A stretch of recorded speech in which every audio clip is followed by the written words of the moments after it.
Malcolm X was often mislabeled by the system intentionally as being anti-white, as being racist. And he spoke to that common and unfounded criticism. He said, speaking the way that I do does not mean that I'm anti-white. What it does mean is that I'm anti-exploitation of my community, and I'm anti-oppression. So the way that the oppressor historically in any civilization has worked is that they get to make all the rules. But when you allow your opponent, and if your opponent happens to be your oppressor, to make the rules, you will never win. You will never break out of the game. You will never, ever be free. Malcolm X said, whenever you beg another man for your freedom, you will never be free. You have to take that which you deserve. Now, what was he talking about? You know, there's this assumption that black people came to this country, if you're going down the religious thinking, and it's wayward, it's aberrant, it's not true, but there was this thought that black people were here because God wanted them to be refined from their state of savagery, and it fell to the duty of the good white people to do that. And when we are refined, when we are educated, when we are enlightened enough, then and only then can we be free. Well, that's complete nonsense. But so many of us at different levels have bought into that. And so now we ask for something that is actually our divine right. Malcolm X says that the white man loves himself so much that he is startled when he finds out that his victim doesn't share the same high regard for him that he shares for himself. Now that's an amazing statement, because what he's talking about is this sense of entitlement that comes with being in the group that controls things, the group that oppresses, the group that has the power.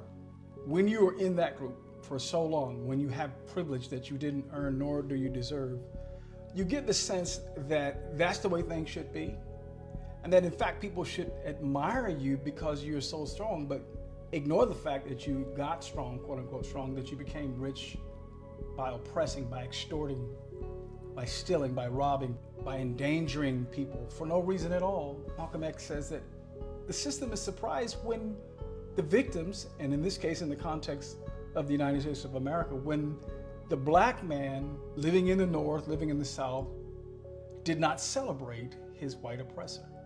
Malcolm X said, if it doesn't take senators acting legislation or an act of the Supreme Court to give the white man freedom, then it shouldn't take legislation, proclamations, or actions or decisions from the Supreme Court for the black man to have freedom. You need to let the white man know that if this is a country of freedom, then let it be a country of freedom for all people. But if it is not, in reality, a country of freedom for all people, then change it. Those are his thoughts. Malcolm X said that the greatest mistake of the movement, and he's speaking about the civil rights movement, was trying to organize a sleeping people around a specific goal. He said you first have to wake the people up, and then you can get them into action.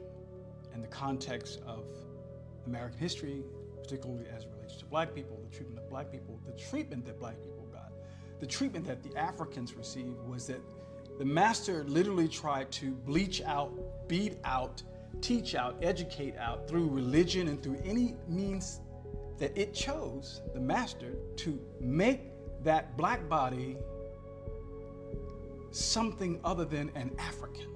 Malcolm X said, whenever you beg another person for your freedom, you will never be free.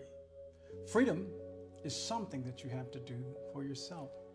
Now, Malcolm was speaking about that in the context of the civil rights movement.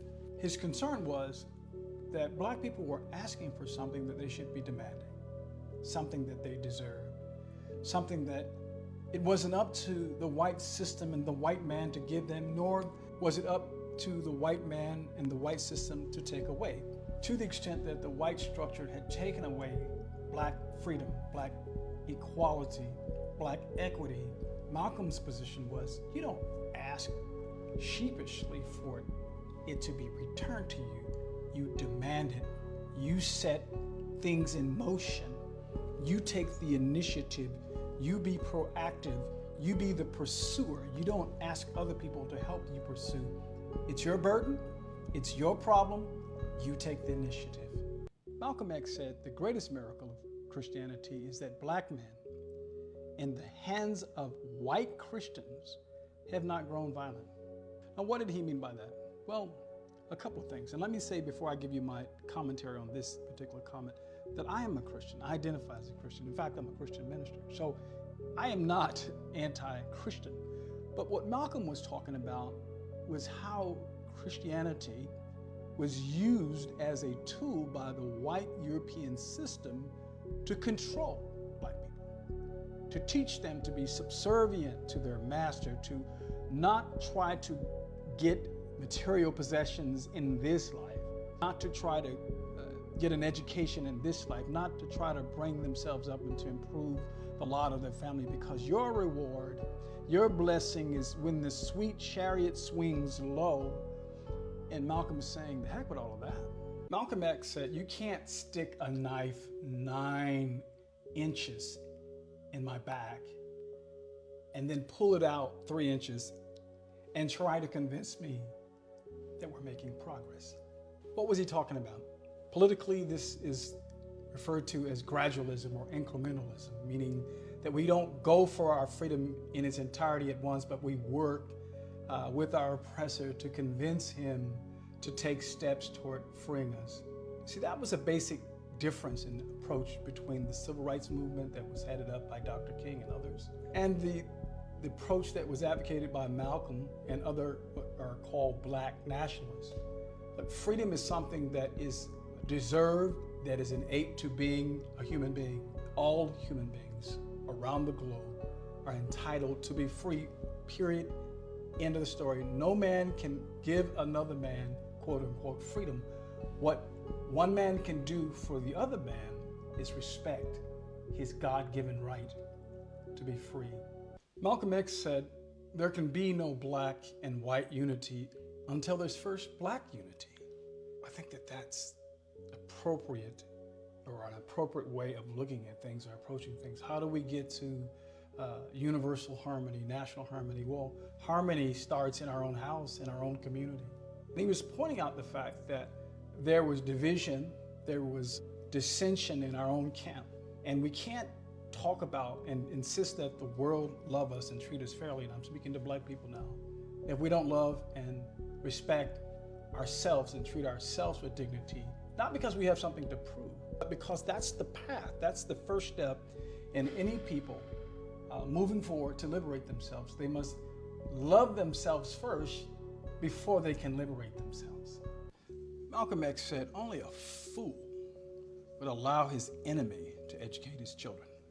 Where does that statement come from? Well, in the context of the civil rights movement versus the black nationalism, what Malcolm X was talking about was, when we talk about integration, one of the most important goals that was achieved, so we thought, one of our greatest accomplishments was integration, particularly integration of the public schools. The thought from the black community was simply this: if we could go to the schools where the white children went, then we would have access to all of the technology, the highest learning techniques and approaches that were developed around the world, the most high-tech everything. In other words, the best and the brightest. We would be exposed to the best and the brightest. But in reality, looking back historically, the schools are quite segregated. You see, because when we sought integration, what happened when we got to these quote-unquote integrated schools is our kids were labeled as emotionally handicapped and set aside in separate classrooms for special learning. And their kids were put into these classes for the gifted. So there was segregation within the walls. But also, a lot of churches in the South opened up schools and sent their kids there and then sought tax dollars in the form of vouchers.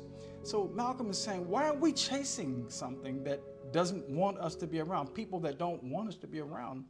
It's foolish to let our enemies, our opponents, educate our children.